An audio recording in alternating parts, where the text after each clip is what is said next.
अब हम चलते हैं अपने नेक्स्ट सेक्शन की तरफ, जो कि है question answer session. Question answers दो तरह के होते हैं, एक शॉर्ट क्वेश्चन और एक लॉन्ग क्वेश्चन। पहले हम शॉर्ट क्वेश्चंस की बात करते हैं। शॉर्ट क्वेश्चंस वो क्वेश्चन है जिनमें आप पूरे नंबर्स ले सकते हैं, यानी अगर 2 या 4 नंबर का क्वेश्चन है तो आप इसमें पूरे मार्क्स भी अटेन कर सकते हैं। फर्ज करें कि आपको कोई डेफिनेशन दी गई है लिखने के लिए और आप उस डेफिनेशन को पूरे अच्छे तरीके से लिखें तो एग्जामिनर आपको पूरे मार्क्स देगा। आप कोशिश ये कीजिए कि डेफिनेशन को अलग पेन से लिखें, यानी ब्लैक या ब्लू पेन, अलग पेन से लिखें और उसको इन्वर्टेड कॉमास में लिखते हैं। वैसे बोर्ड में ब्लैक एंड ब्लू पेन ही इस्तेमाल किए जाते हैं, तो आप कोशिश कीजिए कि आंसर का आगाज ब्लू पेन से करें और डेफिनेशन को इन्वर्टेड कॉमास में डालकर ब्लैक पेन से लिखें। इससे ये वाज़े हो जाएगा कि आपकी डेफिनेशन अलग तरीके कार से लिखी गई है और एग्जामिनर आपको पूरे मार्क्स देगा। इसी तरह जब कोई चीज़ या पॉइंट्स पूछे जाएं तो आप उनको बुलेट्स में दें। इससे ये होगा कि साफ साफ पॉइंट वाज़े हो जाएगा और एग्जामिनर आपको पूरे मार्क्स देगा। अब हम लॉन्ग क्वेश्चन की बात करते हैं।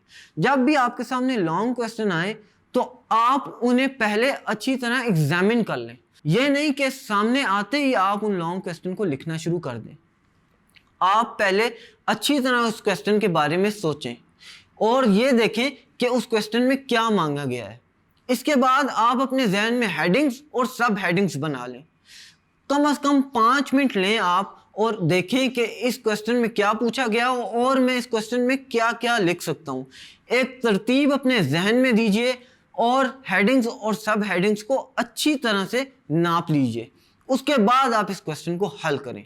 लॉन्ग क्वेश्चन टाइप्स के होते हैं, कुछ एक्सप्लेनेटरी होते हैं, कुछ डिस्क्रिप्टिव होते हैं, कुछ में बुलेट्स चाहिए होती हैं या कुछ ऐसे होते हैं जिनमें डेफिनेशंस वगैरह भी मांगी जाती हैं। लिहाजा आपने उनको इसी तरीके कार से हल करना होता है। कुछ क्वेश्चन ऐसे भी होते हैं जो हेडिंग्स के अंदर आते हैं।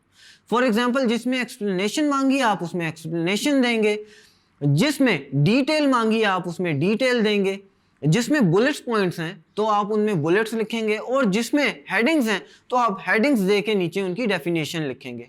कोशिश ये कीजिए कि आप जो हेडिंग्स हैं उनको अलग अलग तरीके कार से लिखें। फॉर एग्जाम्पल जब भी आप हेडिंग लिखते हैं तो आप डिफरेंट पेन से लिखें और उसकी डेफिनेशन या उसकी एक्सप्लेनेशन डिफरेंट कलर से लिखें। इसके बाद इसी तरह सब हेडिंग्स में आप डिफरेंट कलर इस्तेमाल करें।